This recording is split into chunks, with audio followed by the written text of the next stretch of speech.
running my startup. I have not done active angel investments in last 2 to 3 years, but I'm just getting active again. So I'm just speaking from my prior experience and in general some experience that I have. Uh, Again, I want to make it very interactive. So please send in your questions. Every question is great. This is your session. This is not a monologue. It's about you guys. So please ask any questions you have, but let's kind of set up some agenda to make it concrete or to have some structure. So this is how I've structured it. First, we'll talk about what are the type of startups who need funding, some basics on what is venture capital, how is it different than angel, what are some of the whys and whats of angel investment, what's a typical process of a fundraise, how do you select a team, and then what's a typical valuation, and then some term sheets. Again, some of you here I know have already done deals, so feel free to ask anything that is beyond this as well. Whatever I can, I will answer.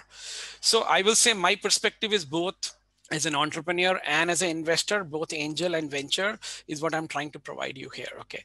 All right. So with that, let's begin. Usually there are two sets of startups, I will say. One is which is a typical fast growth where you really need a funding, right? For example, you have a software as a service, you have a consumer internet startup, or you can have what you call as organic growth or a cash flow positive business. Example could be a services company, right?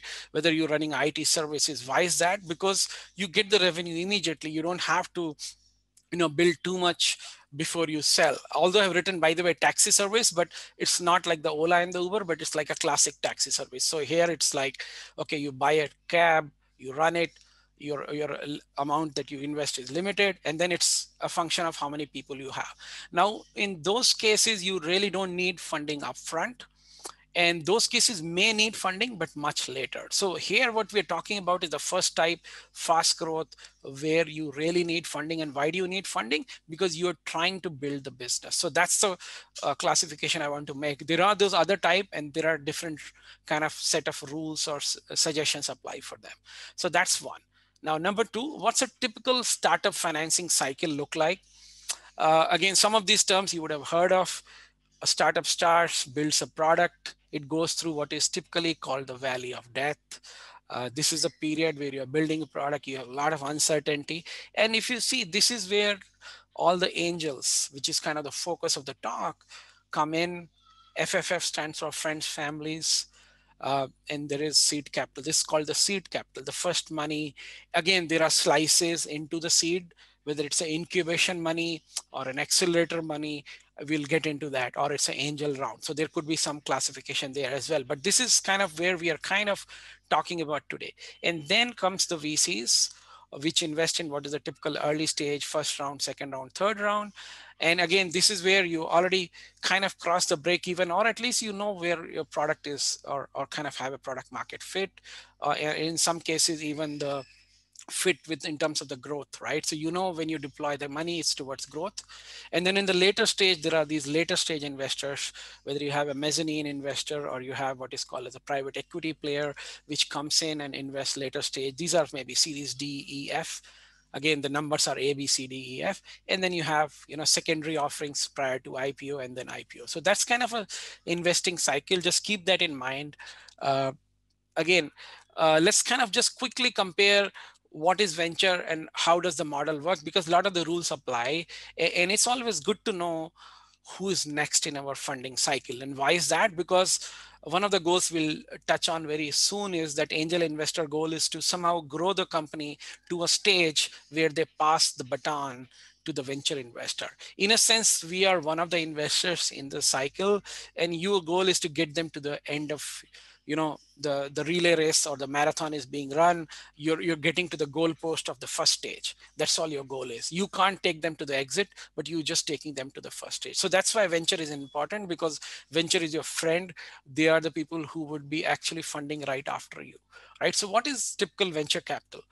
These are usually professionally run, which means they are like run as a business, usually 10-year life cycle. It means that investment to exit is between 5 to 8 years. We will talk about that a little. That's the key thing to remember again in these asset classes. A venture fund will offer advice. They will have HR management. They may even have office space. They do everything, right?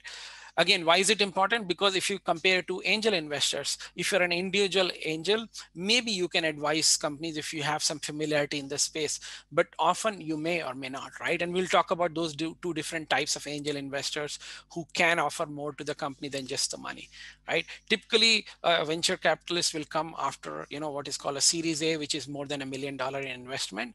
And right here is the business plan funnel that they typically go through. They invest, say, 1 in 100.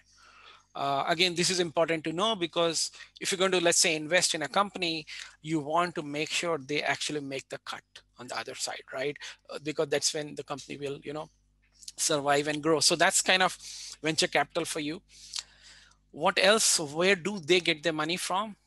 Again, some of it is related to how angel investor group may raise money, although I'm speaking more on an individual angel basis here, but there are angel investor groups as well. They also kind of raise similarly, but a venture capital fund would raise money from, in the US at least, the public pension funds, because pension funds have a future liability to fund, and they need the money to grow faster. It is typically for investment diversification.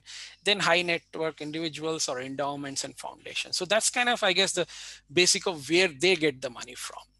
And then how do they make money? This is kind of one of the most interesting slides, because this is also very similar to what an angel economics is, although it can be a little different. Let's say they invest in 10 companies. There is a 33 rule. 33% of them will be a success, which means they may return maybe 2 to 10x. I have kind of taken 2x also as a success, although some people may start at 5x. Okay, they'll say below 5x is not a success.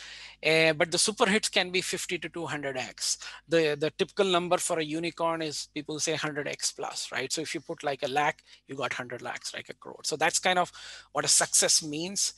And then you'll have 1/3 which will break even, maybe 1 to 2x. These are, what is called a classic acqui-hire, or maybe some traction but not huge, or maybe it reached some stage but not huge, so you got 1 to 2x. And then there'll be 33% which will fail. Now let's look at, I guess, the economics of this. If you do the math on it, I've just done two of them, where I said the first 33% fail 0.33 into 0, they're 1x break even, and then there is 10x. Now you're getting 3.66x, which is in 8 years, assuming this is 8 years, you get this exit after you invest, it's like 18% IRR. Again, why is this important? Most of us know that we are investing largely with investment diversification and the fund, return perspective, right? Of course, there is the other perspective of you want to help your country and you're trying to help more startups and you want to contribute. That's absolutely important too, but I'm just going through the economics.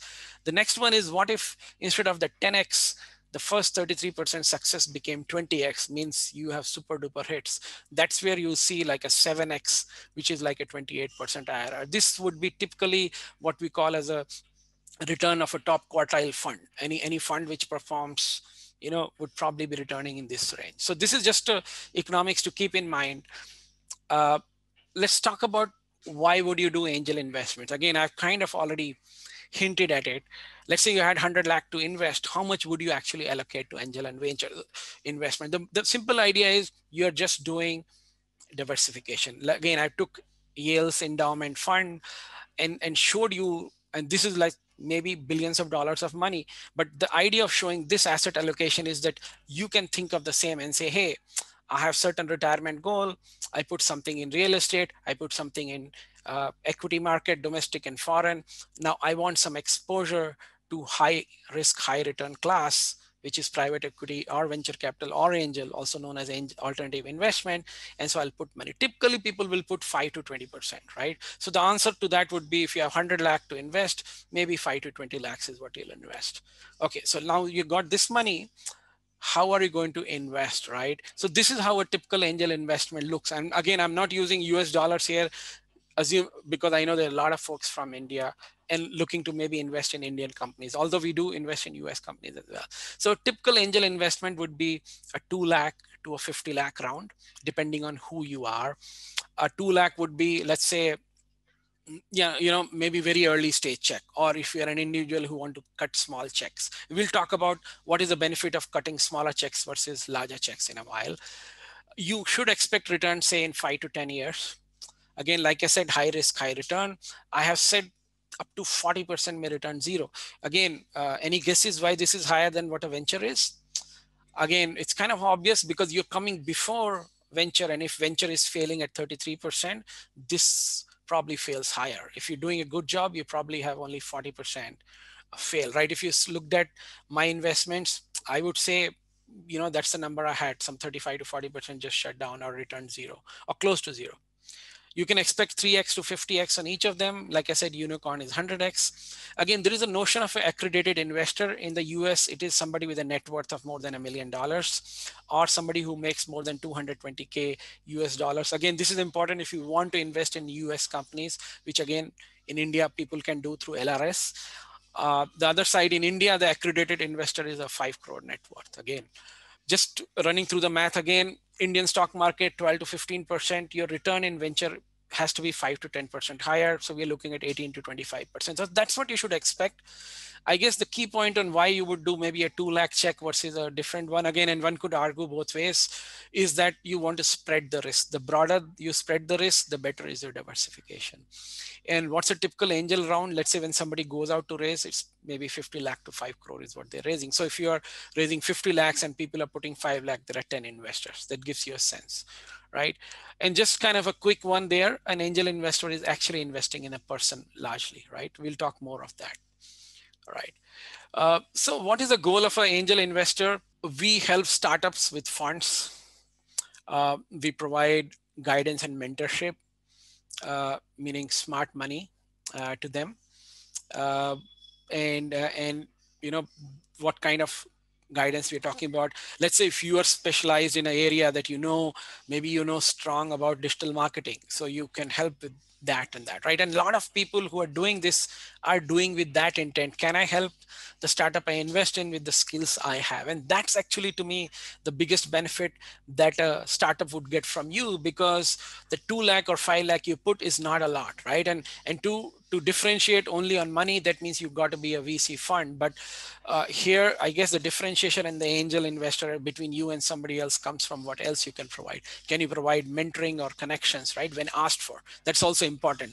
The model usually is the startup founder will ask. You can check with them, but they will ask for, hey, do you have somebody in, say, BFSI? I want to connect with XYZ. And then you try to help them, right? And like I said, the goal is to pass the baton to the venture capital fund. See if they can raise Series A, and that's it. And then you're done, right? So that's the goal. The question which comes naturally is, how do you exit? What are some of the ways by which an angel investor may be able to exit the investment or what they have made, right? So these are the typical things which happen.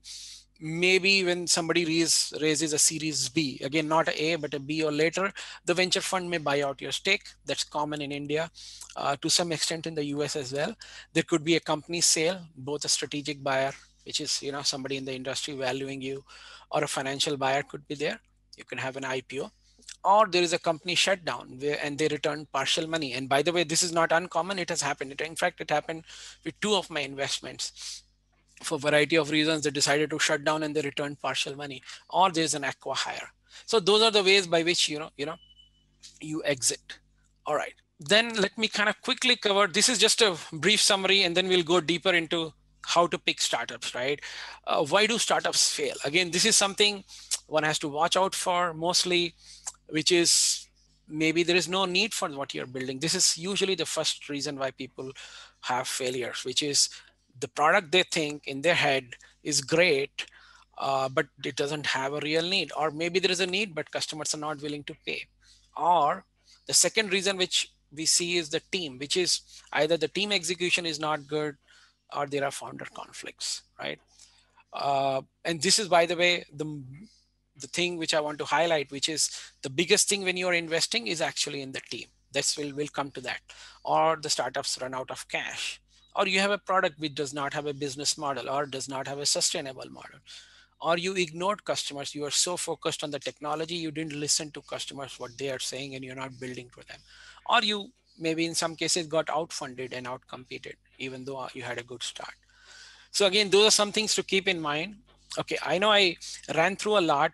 I would love to take some questions. This is just an introductory, then we'll go deeper into how to pick startups. So please put any questions in the chat, and if there are any interesting one, I may ask you to unmute and maybe also maybe take. Uh, So, Ravi, there's actually one question. How can someone be a part of a friends and family round without being an accredited investor? It's a question that we have in chat. You can choose to answer it now or later. yeah, again, I will say, I will be honest in saying this is something that uh, I also need to check. I don't want to give a legal advice, and I was going to ask Headstart guys, because you guys are starting the investor circle. I'm sure you looked at Correct. how does one do Correct. that, right? So if you have, because this is a legal question, because I do know most people who have invested are accredited. So is there a way that they can do? I also like, so Superb. Then let's keep all the sure, tax benefits to all the yeah, legal questions to ourselves. So sure, just a quick sense on the previous question. How can someone be a part of the friends and family round? It's always through your network. From my own experience, I would say that if you know someone, even if you're not an accredited investor, there are high chances that if you friends and family rounds are something where you know someone very deeply and you just give them some kind of a cash to bring them up the curve of sorts, correct. right? No, So no. you So need I to think build the a very question is, strong can you? network. I think the question was more, can you do it without being accredited, right? So the answer is, I don't want to give legal advice. Maybe they do it as a Correct, personal correct. loan or something, is what I can say, but I Yeah, don't know the yes, legalities of it. But understood. but what you said is true, right? Friends and family, as the name says, is friends and families, right? Again, Correct. Arindam asked, any tax benefit for investment by becoming angel? So here is what I can see on the tax side. If you have done any mutual fund or stock investing, it's the same. If you have long-term capital gain losses, then you can offset them with long-term capital gains. That's the only benefit I can think of, right? Otherwise, it's similar to any equity investment that you make, except that this is private equity. So there is no difference between a private equity, meaning like a public equity investment, and this is what I would say. So that's the benefit on that side, right? Okay.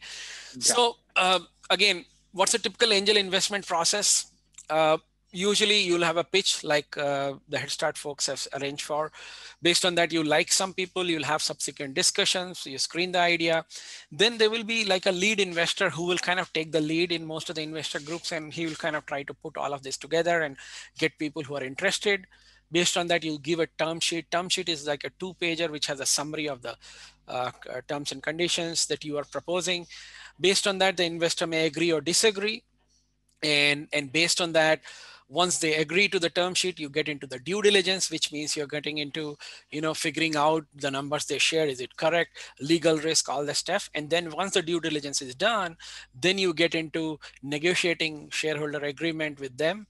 I will touch on some of the key terms here, and then you do the deal closing and transfer the fund. But again, the work actually begins after the deal closing. I know there's a ton of PR that happens when deal closes. That's actually amazing for a startup. But guess what? The work has just started. The moment it's like, somebody announcing, hey, I got a $10 million loan, that's how I look at the PR. It's all good. It's a validation, but the work has started then, right? Then uh, the final is, you got to monitor the deal, help them, and then eventually help them grow. I mean, this is where your bulk of the time will be, right? All right. So that's the angel investment process. I'll take some questions. I see few. The key thing for an angel investor or an angel group is to create what we call as art of creating inbound deals or proprietary deal flow. This word you will hear, inbound, I've taken from my inbound marketing, which means the startup founders are looking for you, because the best founders go to the best angel investors. And how do you stand out? There are thousands so today there are probably 2,000 people investing in India in angel deals, right? Some very active, some. How do you stand out that people are coming to you, so that the best deals are coming to you, right? And I think the best way to do this, and this is a question which everybody answers for themselves, and the groups do, is like, you can add more value. And for me personally, it has been like I shared my background. I have run startups, and my strength is in digital marketing. So I help in the go to market or marketing, and it goes without saying. Plus, I have some strengths on the financing side as well. So that goes, so that kind of, if it attracts people enough, so what can you do? Maybe you do some boot camps, or you talk about go to market for startups and have a YouTube channel and use that as a way why people will come to you, right? That's the huge thing, right? Because most startup founders need some inputs, right? And so they love people who have not only the money but some more inputs that is of more value. Again, my biggest advice is pick your niche carefully and then help entrepreneurs. The word will go around and the deals will come. Again, this is the biggest thing, because the higher the quality of deal flow, the better the return, right? And for me, hence, just to give my example on that answer, I only focus on SaaS. I only focus on some consumer internet. I don't do outside that, however good the deal may be, because I just can't add value. If I can't understand business at an operating level, this is again my philosophy. You may have a very different. You may say, for me, it's like a stock market. I'm going to do 50 investments, 2 lakh each. That's fine too. It's your choice, right? I'm just saying, right? All right. So with that, I'm going to get into how do you identify these companies, what to look for. But let me take some questions which have come in the chat. Rahul asked, would a profit sharing model with the startup be less risky, 10% stake and 10%? Okay. So the answer to that is there are these models which have come up recently. These are kind of, if you want to go research more, you can look at what is called indie.vc models. They're common in the SaaS space, but the way they work is zero stake, but then not profit share, revenue share. So an example of it would be, I am a SaaS company with 10,000 MRR. I'm an accelerator, and this is a real example. I won't name the accelerator, but there is an accelerator which says I'll take you from 10 to 100K, and after 100K, you give me 3 to 4% of the revenue. That's all, no dilution, right? So that model is possible. It's becoming more common. Again, there is the set of startups it fits, and for certain type of investors, because that means the startup is hinting that they may never raise money, they may just use this guidance, to that extent, right? uh, Kiran said, will all this info be shared for 1 lakh 2 lakh investment? So which info are you referring to, Kiran? Are you talking about the information with the startup is sharing? If that is the question, Exactly, like that, from the term sheet to everything, right? What is their yes. flow, all the work that they're doing, Okay. revenue, the business model itself. Sure. Everybody gets to know. See, as an investor, you have equal information rights, and you'll see in the pitch, whatever gets shared across the group, whether you put 2 lakhs or whether you put 10 lakhs, if you are part of the consortium, everybody gets the same information. There is no asymmetric information within the group per se. Of course, a lead investor may know a little more because he's spending the time, but from an information perspective, you'll have everything. Atul asked startup valuation. Yes, good question. I have it right after I cover this investable companies. Yeah, so I think that's coming up again and again.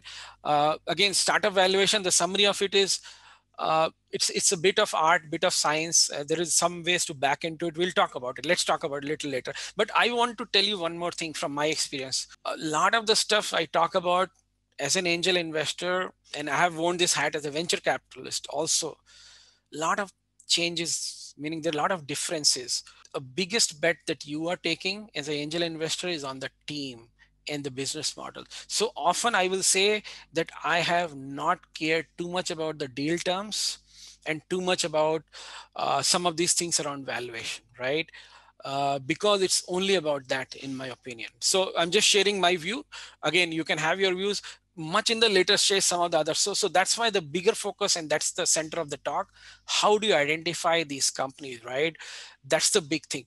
This is the biggest thing that you're doing at this stage. As a VC, there are more questions to ask, but as an angel, it's all about team, right? And what problem they're solving. Okay, so let's quickly run through how do you pick these companies. Again, this is taken from a deck I usually shared with the entrepreneurs, saying how do you raise money, so you can see the other side as well. So what type of business you're building is very important to this. So there is an idea at the center of it which revolves around a customer need, and there is a way to make money. That's called a business, right? But then does this business become an investable business? This is what makes it investable. There is a layer of competitive advantage, and there is scalability in the business, right? Again, if some of these terms are jargons, you can ask me, but most of them are very simple. So you got to have a need which people are willing to pay, and you have some what you call as a moat or advantage in what you're doing. And in some cases, it's only execution. So it's a little late till you see it. And then finally, there is enough scale or there is a big market for it. That's what makes it investable. Are all businesses investable? Absolutely not, right? And that's why you see only 2 to 5% actually getting invested in, right? So That's that. Now let's talk about what are the key elements a little deeper. The customer pain point of the problem. What is it that you're solving? This is absolutely the number one question to ask any startup who's pitching. And if they have not answered it in a brief way, maybe in like 2 minutes, then they have not thought it. To me, that's a big red flag, right? They need to know what they're solving, right? Then the second thing for you to think is it 10x better than the other solutions if there are alternatives? Or is this better than others or existing, right? Or that's what I was saying, right? Or the second one is the team, right? Again, it goes without saying, it's like the gut feel. What about team? And we'll touch a little later about elements of team. But here we're talking about, this is a hard journey, super hard journey. Do they have that willpower to stay when it goes tougher? Do they have the tenacity to fight it out? How much is the skin in the game? We'll talk about that a little, which means how much of their money they have invested. Or is it only, oh, we'll make a team and on a slide deck I'm raising money and I'm going to just use investor capital? That makes a huge difference. Are they complementary? Those things, right? Those are very huge. Then comes the competitive advantage. Again, this is an unfair question to put in an angel deal, I will say, because at this stage you don't know. Yes, for a venture, absolutely. By the time you reach the venture stage where you have a product that is ready and selling, you probably need to know. But here it's more on, okay, is the person, the team person who's building it, the founder, is he aware of the space? So that's where we use the word founder market fit. Is there any depth in the space they're building? Do they have something special about the team? Have they worked before? So those may become more competitive advantage at this stage, right? Then finally, are there any barriers to entry? What you're building, can somebody quickly copy and just build it, right? If they see you're successful. And then scalability. Scalability manifests itself in terms of what is the market size. Again, this is, I guess if I were to say three things for investing: number one, team; number two, how big is the scale or the market size, right? And number three, how good are you solving? Is the pain point big enough? Those are the top three for me. All right. So what do investors look for? This is I kind of alluded to, but I'm kind of giving some weights here. Number one, investors are looking for team, which is almost a 40% at this stage. The integrity of the founders. Again, this comes up. I know some of you will ask about this. Integrity is huge, because remember, if they fail, you get nothing, right? So that's huge, right? Do they have a track record? Are there complementary skills? Do they have the skin in the game? How much they are invested into it? And that's why I love bootstrapping. Again, I want to share this on a side note. All my companies which I built have bootstrap, because it brings a little different, I guess, resourcefulness, and you have a very high skin in the game. This investors love. Okay, so if you bootstrap a little and go a little further, that kind of shows great to an investor. Again, investable business, high market size, big size of business, high growth, and then we talked about few other things. All right, so let's kind of take some questions as I kind of go to this space. What are the typical red flags? Okay, there is a slide on that, but I will quickly summarize. Adarsh, the red flags would be, uh, one would be if the team, the founder is building something that they probably don't have enough depth on, right? Awareness of, a knowledge of. Okay, that's also still fine, but if the founder is, let's say, not doing full time, that's a big red flag. If they're just doing part time and they're just coming to you, because I'll tell you from one more thing, one more stat. Of the people who say I want to do a startup, out of 100 people I talk to, there are only 5 people who end up doing startup. And guess what are the 90 people, 95? They're mostly part-time. I'm not saying part-time is not the way. There are people who have done part-time and then exited, but if you're raising money at that time, you absolutely must be, full time, right? So that's the other red flag. The other red flags would be the chemistry between the team, or the market really not being big. If it's a small market, then you have a challenge, that those are the big red flags, right? uh, so how do you understand the confusion in a team even before? So Arindam, that's the thing, right? With more talking to startup founders, you just have the founders, 2 or 3 or co-founders just present, and again, just it's kind of your gut feel. You'll figure it out. Let's say you ask a technology question, uh, then is the CTO the guy who's answering, or is the CEO the one who's answering? it says a lot about, many things. So again, these are things that you can, it's like reading how a team works together, right? So, all right, Mohammed asked, can you provide list of our angel investors or incubation for my marketplace? Okay, so there is a huge list of list. One I mentioned at the end is angel.co, and then I'll ask Headstart Network to help you provide, those. But again, angel.co is a listing platform. Let's Venture is a listing platform, and there are a ton of, angel investors you can find. Um, how can an investor find red flags in the team? So this I kind of already answered, Rahul. Again, like I said, you just have a discussion with 3-4 people. It's kind of, I won't say like an interview, but it just, you can quickly figure out, is there a team issue? Again, company politics is fine, it's fine, but as a startup you don't expect any of that, right? People should be working, right? So that's what I would say. Rahul asked, how do we evaluate a startup at a stage when they have an MVP ready, which was built by freelancers or outsource?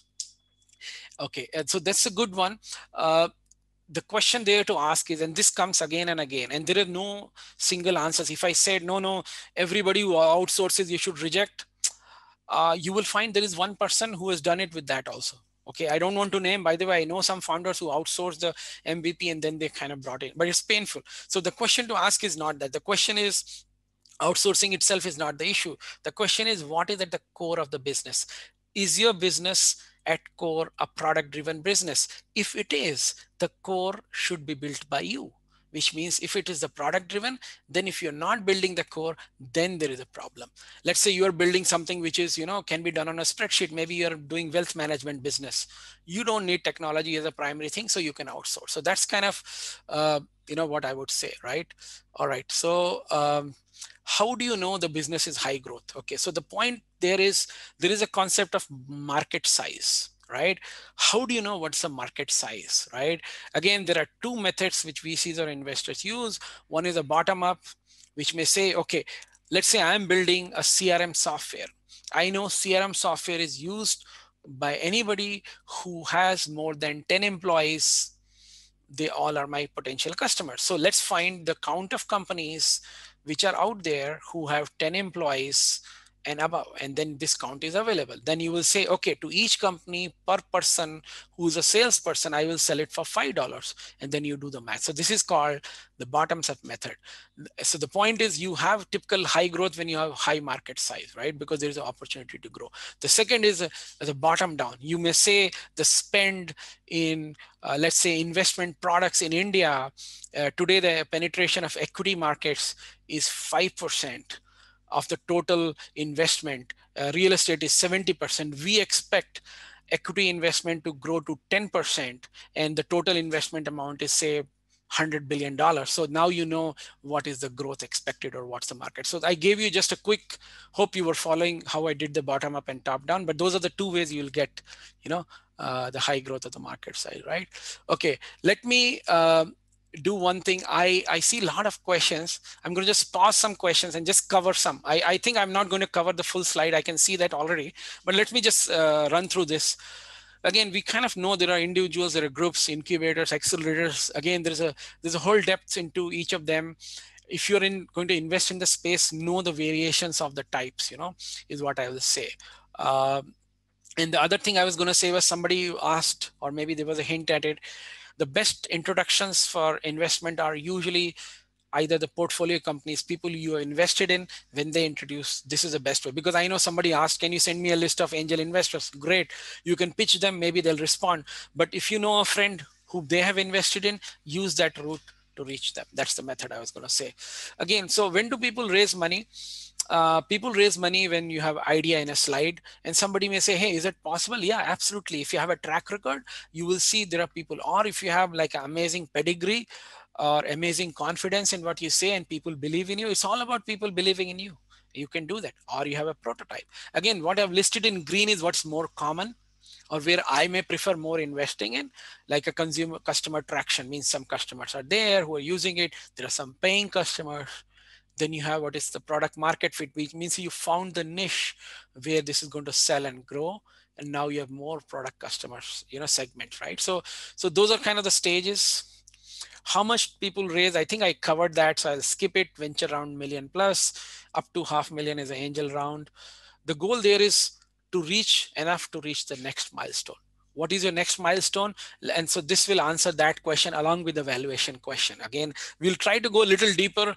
I'm not creating a method by which you can value. So most valuations quickly, some of them in the later stage. When I say later, later in this slide, let's say usually maybe I would say 7 to 20x of revenue, right? That's how people value, right? Is there a rule to it? No, it's not like a DCF you'll do in company valuation. It's like a rough benchmark. It's like the going rate in the market, right? Remember, price is something where the buyer and the seller agree to meet. If there is a deal which is very hard because everybody wants in, you will pay high. Just remember that, right? So it's only about that. So this is not like a fair market, or I wouldn't say, sorry, fair, but it's not like a pure market discovery in everybody participating, right? So it's all about that. But coming to what are the typical milestones when you start, this is the incubation, maybe 0 to half years. Again, by the way, I've captioned this is slightly old. I need to see where the numbers are because the valuations are like maybe 2x than what I've written. But back in few years back, this is how it was. Maybe up to half a year, no revenue. You're just incubating. You're raising 5 to 20 lakhs, all the friend and family round. Typical pre-money is like a 1 crore, right? And then you just launched some beta, got some customers. Again, this is kind of a typical pre-money. Again, what's a pre-money, post-money? I'll take one example in the next slide so you'll understand. But that kind of is part of the valuation. And so you raise maybe 5 lakh to 50 crore. And then it kind of keeps on growing. The whole idea is as your product matures, your valuation keeps going up, and you kind of typically raising from different group of people and a higher amount. I leave it that in the interest of time. I want to kind of skip this slide. This is more from an entrepreneur, how they raise money from. It depends on the stage. I think, like I said, smart money is better earlier, and the chemistry is important. But this is what I want to talk about in valuation. Give me a second. So let's do a very basic example. We use some jargon, pre-money, post-money investors. So the math is you take a pre-money value, which means what is the value of a company before the money was put or the investment was there, add the investment amount equals to what is called the post-money, right? Let's say the example is investor invest 1 crore at 4 crore valuation, pre-money. Post money will be 4 plus 1 crore. So this is my question to all you guys. I know there are a lot of questions. Who can tell me what is the investor stake? What is the right answer? Is it 1 crore over 4 crore, 25%, or is it 1 crore over 5 crore? Again, I'll take a pause for a minute and I'll see what people are answering. So tell me what's the right answer here. How is the stake determined? Okay. All right. So a lot of you are getting right. Again, in the interest of time, the answer is B. So the way your stake is determined is post money. So what it says is after the money is put in, it's worth 5 crore. I own 1 crore of it, right? So that's the whole idea. Again, the typical models don't apply, which apply for other revenue companies. Like again, in the early stage, there's no even revenue multiple, right? I'll tell you the other back of the maths which works is, here is what I will say on this one. This is where I guess some of the fuzzy nature of this comes. Let's say you're raising a 20 lakh round, okay? A 20 lakh round in the incubation stage. The thing is, at such an early stage, you will not want to dilute more than 20%. That's it.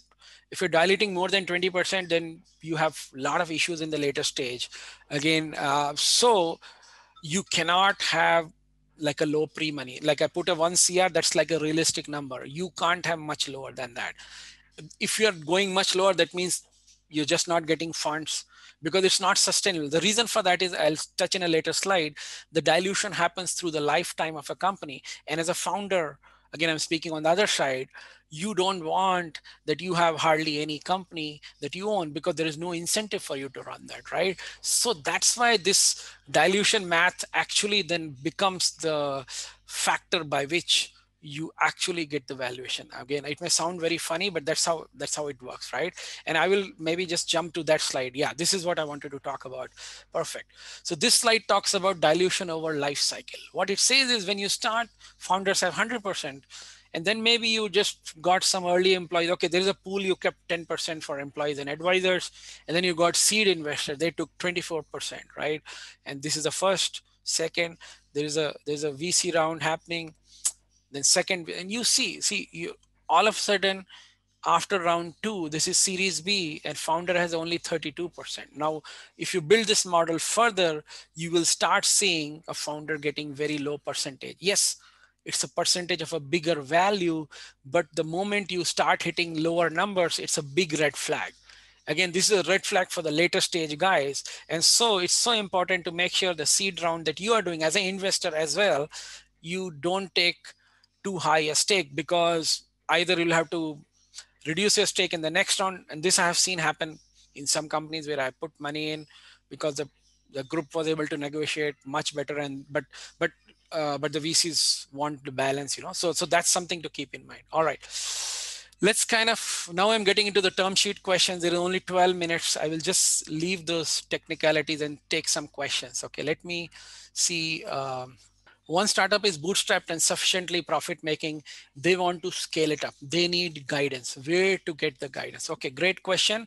So YP Rao, the answer to that is there are some equity free, meaning there are networks, accelerators who may give you guidance.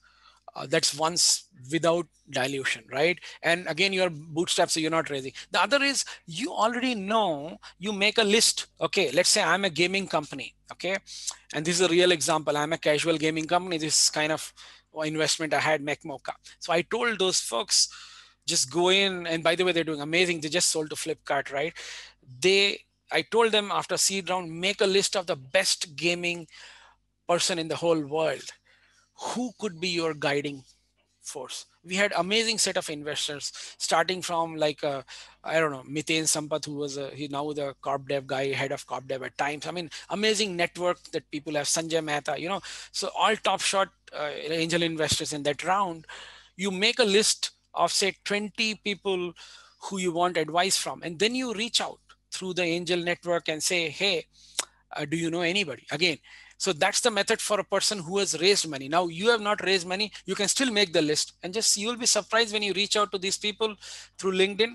They'll be happy to guide you. Nobody minds guiding energetic person, right? Okay. uh, how do those founders manage the outsource one? So what happens if it's not a core project? After some time they'll bring it in house, right? Okay. All right. So Subbu, I think I know Subbu. Okay, SaaS is a business model space. I'm asking is a course. What are the legal aspects involved in syndicate formation to do an investment? Again, it's I think a more technical question. So I'll probably like to take it more, I guess, offline. But here is what I want to say. Nowadays, there are two types of deals. One is a deal which is called a straight up deal, which I'm talking about, where you are getting some valuation, and you are talking about the rights, which I'm kind of covering in some depth now if I have time. But there is another term which is called a convertible note. Again, some angel groups are doing that, right? Now, what's the difference between convertible and a straight equity deed? A convertible note solves for two problems that a startup investment cycle has, which is the entrepreneurs demand high valuation, investors have a different expectation, and the SHA negotiation can take very long. So there is this notion of what is called a convertible note, also introduced by YC, called the safe note. It's like what it does is it differs the valuation to the next stage. So what it says is you will get a convertible preferred share, which is at a discount to the next round. So when the Series A happens, let the venture guy decide your valuation. We will take certain discount to that. That's all. So you are saying, okay, we are angels. We may not know the professional valuation. You just go to the Series A and then you value. So that's the point I was going to say. Again, this one safe note has been fully vetted. I think it works well. I see like a couple of funds do that. I have given a reference also where you can read on safe note. For example, 100x.vc is doing those notes, right? Other than that, in terms of the legal aspect, Subbu, I think I'll be honest, as an angel investor, I'll talk about all these rights, but the leverage is very limited. That's a fact. What do I mean? You play a role till they get to Series A, right? So you will have some rights for information, and they can't just run over you, kind of stuff. But as bigger investors come on board, you have maybe some lesser rights. Again, this is the practical aspect, right? So my suggestion there is, hence, if you have a good relation with the founder, that actually always works. This is kind of the practical side. Okay.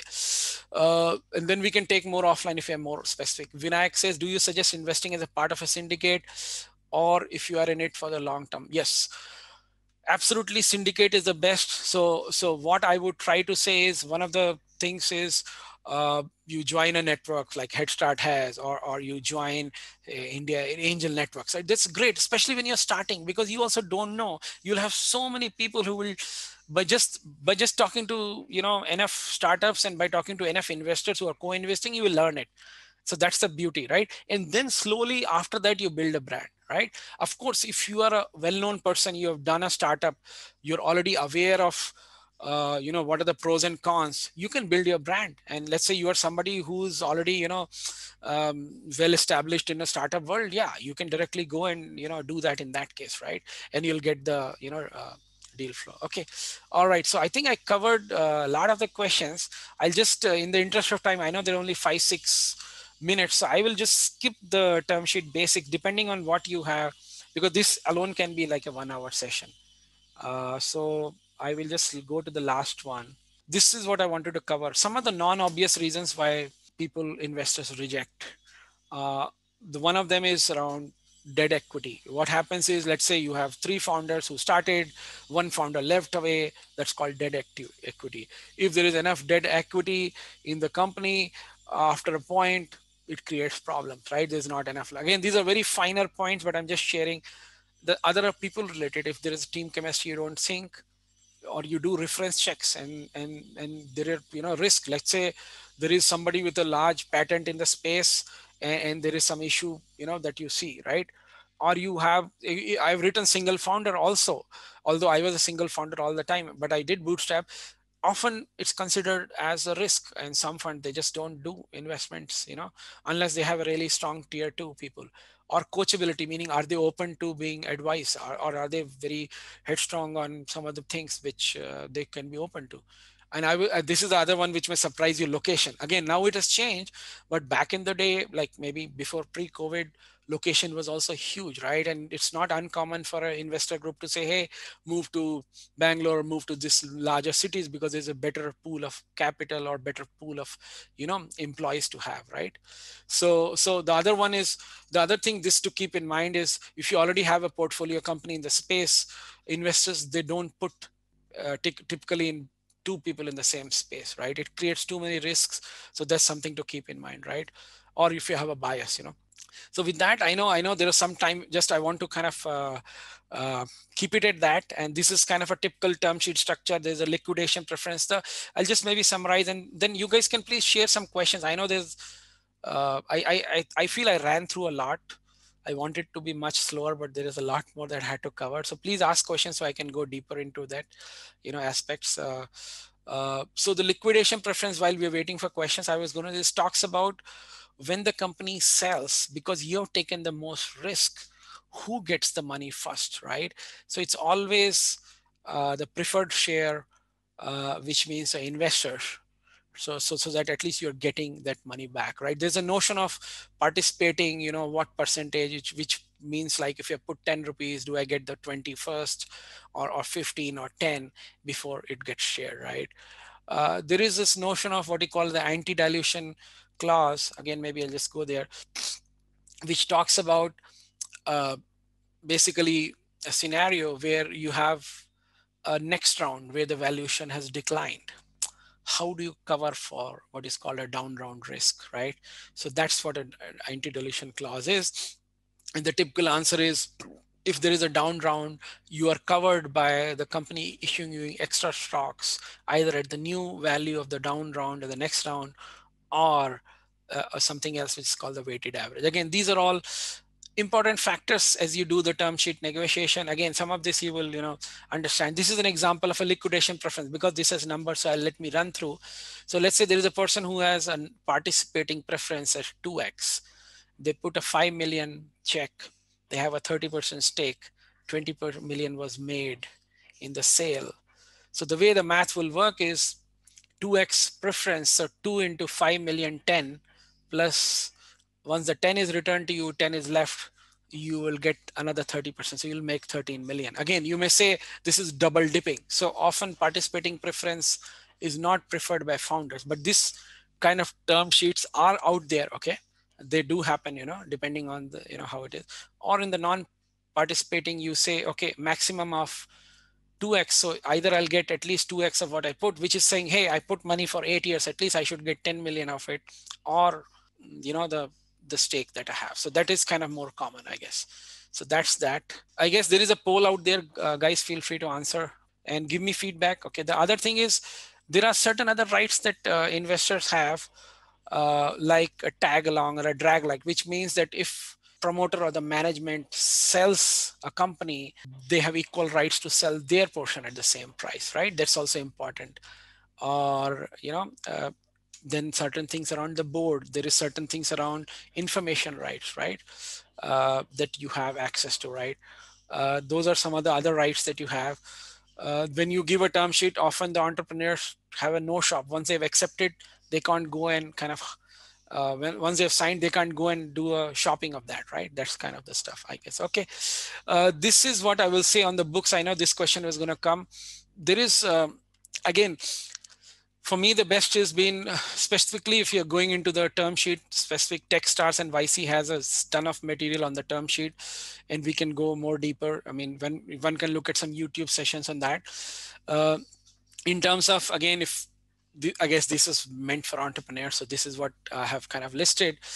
Let me maybe share some offline books around angel investing and VC investing. I have some old ones which I have kind of which I went through when I was in school, all right, then let's kind of yeah, I will be sharing this presentation link, or I'll putting on my slide share.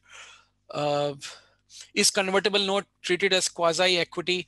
If so, then what are the exit options before it comes converted to equity? So that's a great question. Again, there is a part of it is technical, so I will just say it is considered quasi equity, and the exit options, what happens is, when you say it doesn't get converted, the thing is, you're talking about a scenario where somebody was not able to raise Series A, which means often the scenario is really bad. Like, there is a technical word, it's called CCPS in the India, India company law, but the value assigned to it is very low. So you are essentially losing money if it has not got converted. So that actually, from the way I understood, doesn't matter hence, right? All right. Any other questions? Anybody else wants to give any feedback? Anything that uh, I've been trying to make it more understandable, but again, this is a deep topic. I love the fact that Headstart is doing these sessions every month, so you can go deeper into certain more aspects. But again, the summary, if I were to summarize this presentation, is angel investment is risky. Assume you will have 40% failures, so pick them wisely. Number two, focus on the team and the market size as you pick the companies, because that's all matters. Don't worry too much, get hung up on the valuation, etc., because those startups who do well, they do get phenomenal valuation. So that's kind of my summary as an angel investor. And always have a great relationship with the entrepreneur you're investing in. Forget the rights and the legal stuff. I mean, this is my at least view. If you have that and you're being helpful to whenever they ask for help, that's it. That's the golden rule of angel investing. So yeah, and again, feel free to, I didn't mention my LinkedIn. I had my actually email in the up front. Feel free to connect on LinkedIn. Anything else, if you have, send me offline. I'd be happy to answer. Again, I also may not know all the legal stuff, because there are always lawyers who help me with that. But that's kind of me. All right. Thanks so much. Yeah, thanks, Ravi. And also, just a couple of announcements. There's a quick poll up on everyone's screen. Please do go through that poll and help us get some feedback. And like you said, Ravi, you walked us through it end to end. Of course, the time that we had today was definitely not enough, right? So maybe we'll try and see if we can schedule another session, or how you can help us offline through some focus groups or something of those sorts. Yeah, so We'll definitely do that. I can think of the term sheet being like those who want to have kind of already are part of the group or are serious about investing. We can do a deeper term sheet discussion. That's kind of like the next level, I feel. We should definitely have that, so they understand. Super. Yeah. Super. Perfect. Let's do that. And can't wait to have you on the other side for a demo day today, Ravi. We see Sure. that we are also joining the demo day. And for rest of the people, if you guys are very interested in joining the community and also joining the demo days from next month onwards, please join our WhatsApp chat, WhatsApp group, and do engage with us. We will also get in touch with you. Um, and you can also learn the ropes and start co-investing along with all of us. Thanks a lot, Ravi. Thanks a All right. lot for today's session. Thanks, Thank you. everyone. Thanks. Take care. Bye.